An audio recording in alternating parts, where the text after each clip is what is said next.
What's something only kids who grew up poor would understand? When I was 8, my third grade teacher announced our class would be taking a field trip to the Science Museum. The room lit up. Everyone started whispering excitedly about dinosaurs and IMAX movies and what snacks they'd bring. I was smiling too, until she said the trip cost $15.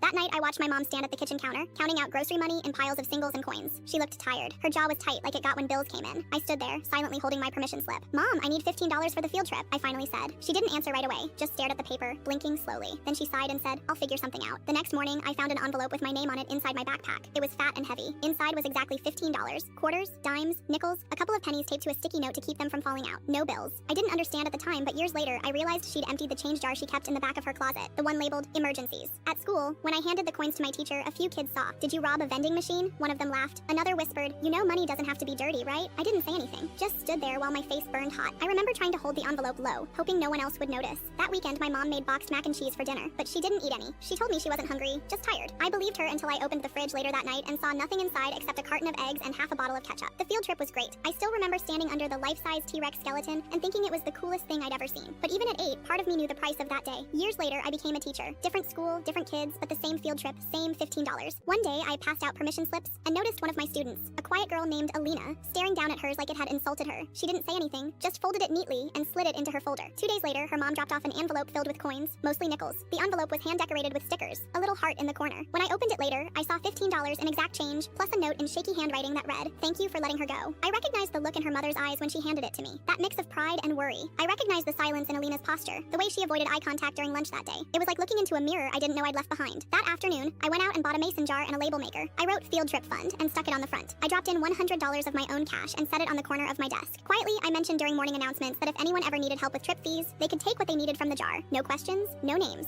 Over the next few months, parents started slipping in a few bucks during pickup. Some students dropped in extra change from snack money. One kid donated his birthday money because field trips are awesome and everyone should go. We've never missed a trip. The jar never runs empty. When it gets low, someone always adds to it. An envelope, a folded 20, once even a gift card that someone taped to the lid with a sticky note that said, "Use this if the jar runs out." This spring, we had another trip to the Science Museum. Alina went. She wore a new backpack and brought a homemade sandwich in foil. She asked me 3 times if we were going to see the T-Rex. I told her we were. When we got to the exhibit, she ran ahead and stood frozen under the giant skeleton, staring up with her mouth slightly open. She turned to me and whispered, "I can't believe it's real." I smiled, handed her my phone, and let her take a picture. Then I walked away to give her a moment alone with the dinosaur.